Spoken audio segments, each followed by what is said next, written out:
Madden 25 is here. I'm excited for the release of Madden 25, and I think the pressure from EA releasing College Football 25, they're going to try their best to outdo it.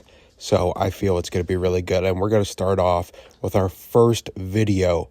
Our first video is going to be a 2024-2025 NFL season prediction made by Madden 25. So this is the newest overalls, updates, rosters, all that fancy stuff. And as you see right here, the franchise hub is something new. I just wanted to show you guys this franchise hub real quick.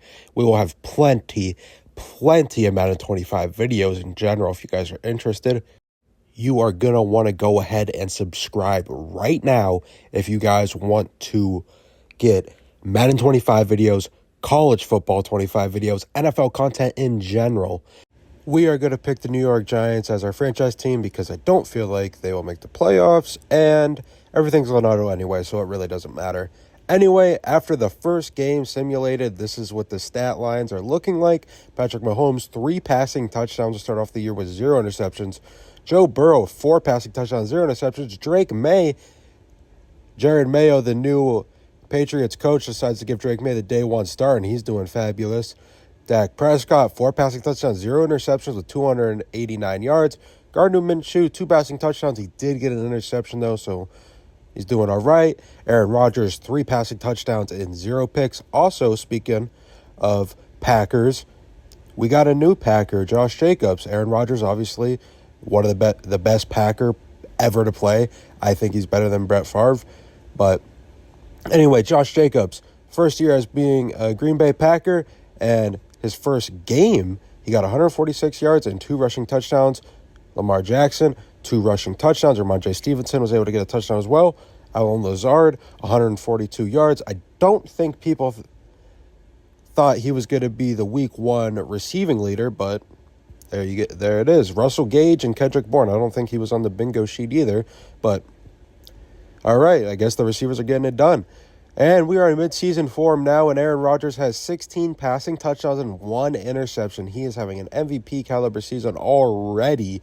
Oh, I just noticed this about Patrick Mahomes. 13 passing touchdowns, 0 interceptions. So he went the first 7 weeks without throwing an interception. That is pretty spectacular and something that a lot of quarterbacks can't do. Joe Burrow, 13 passing touchdowns, 6 interceptions with 1,708 yards. Baker Mayfield, he has a lot of yards, but he only has 6 passing touchdowns, and then he has 4 interceptions. Josh Allen, he's doing all right, but I think all right is just the word to describe him there. 7 passing touchdowns with 5 interceptions. Jaden Daniels, the second overall pick, he's doing really well. C.J. Stroud struggling a little bit, maybe having a little bit of a sophomore slump. Josh Jacobs is still leading, the clear leader for running backs right now in yards, 684 yards. 9 touchdowns. Bijan Robinson, only 1 touchdown so far. Does have a good amount of yards, though. Derrick Henry, 501 yards with 8 rushing touchdowns, and Devin Singletary's in there as well. So is Travis Etienne. Cooper Kupp is now the receiving leader with 693 yards and 7 receiving touchdowns. Jamar Chase has 6 receiving touchdowns with 635 yards, and then Josh Downs is the 3rd receiver, so I don't think a lot of people knew that either. Or expected that, I should say. Devontae Adams, his top 5 in receiving yards. Let's go to check the defense. We need to check the defense, some defense awareness right here. So the leader in sacks is Rashawn Gary, then Zayvon Collins, Micah Parsons, Greg Rousseau, Max Crosby with 7.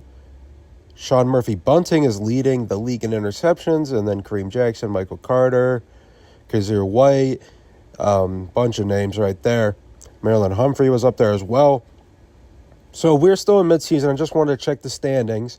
And the New York Jets are 7-0. They are undefeated to start off the season. And the Giants somehow are 2nd in the league. 2nd. 5-2. This is the team I picked to not even make playoffs, and they're 5-2 midseason.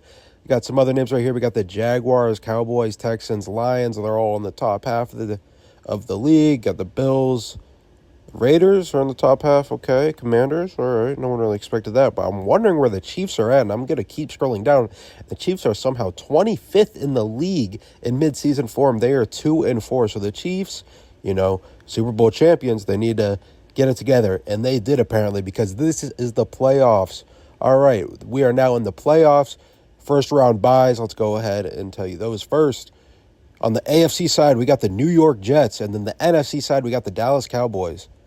All right, going back to the AFC side, we got the number 2 seed Las Vegas Raiders going against the Kansas City Chiefs. Now, I'm shocked the Chiefs even made playoffs, considering what their record was, but they should not be the 7th seed if this is real life. If this is real life, they should not be the 7th seed. That is a sick joke right there, and that means man thinks they're going to fall off or have a really bad slump, and I don't know how the Raiders are the 2nd seed. I want them to make playoffs, but I don't know how they made playoffs in general, but also being a 2nd seed. Then we got Jacksonville Jaguars versus the Houston Texans, AFC South matchup right there. Then we got the Baltimore Ravens versus the Buffalo Bills. I feel like they always face each other in the playoffs. Is that just me? I feel like that happens. That has happened at least 2 or 3 times or in the past 5 years. Anyway, we got the Green Bay Packers versus the Minnesota Vikings. We got an NFC North matchup right there. And then we got the San Francisco 49ers versus the Philadelphia Eagles, so that will be a really interesting match. And then we got the Falcons and the Panthers. I think definitely the biggest outlier here is the Panthers. They were horrible. Bryce Young, they're still hoping for him to be good, and I'm not saying he's going to be bad. He just hasn't proved much. But, who knows? Maybe the Panthers go crazy and they make playoffs next year. And we're going to be looking over at the overall stats. I want to show you guys that graphic. They have a new thing in the franchise hub where it tells you all the stat leaders and top 3 for every stat. But obviously we're going to go more in depth, so we need to go to this anyway. But that's a cool addition that they added. Patrick Mahomes apparently went the whole entire season with throwing 0 interceptions, 30 passing touchdowns, but 0 interceptions somehow. And he was the league leader in passing yards. But the Kansas City Chiefs were only the 7th seed, so I don't really know how that makes sense. But anyway, 0 passing touchdowns, I don't know. Dak Prescott, he was 2nd in passing yards, and he had 38 passing touchdowns. Joe Burrow, 30 passing touchdowns with 7 interceptions. Aaron Rodgers had an amazing year, 36 passing touchdowns, 6 interceptions. Josh Allen did pretty good. Matt Stafford did good as well. C.J. Stroud, he started to bounce back, okay. Still people are expecting a little bit more of a better year than that, just the standards he's been put into because of how good of a rookie year he had, but that's not a bad year at all. Kirk Cousins, he got 30 passing touchdowns, 13 interceptions. Who's that? Oh, Bryce Young with 20 interceptions. That was Bryce Young who won at 20 interceptions.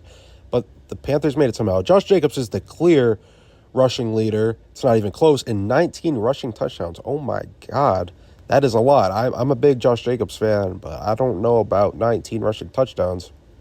Then the rushing leaders behind him, Travis Etienne, Derrick Henry, Bijan Robinson, Saquon, Nick Chubb, CMC. That's a little down year for CMC, but, it's not bad by any means. Devon Achan's right there. Breece Hall, 19 rushing touchdowns. Again, that is a lot of rushing touchdowns. All right, and the league leader in receiving yards was once again Cooper Kupp. He's already done it before, and he's done it again. And then we got Jamar Chase, and then CeeDee Lamb, Mike Evans. Cooper Kupp also had 16 receiving touchdowns. Let's go ahead and check out the blocking. Blocking is very important, so, we should at least check it out.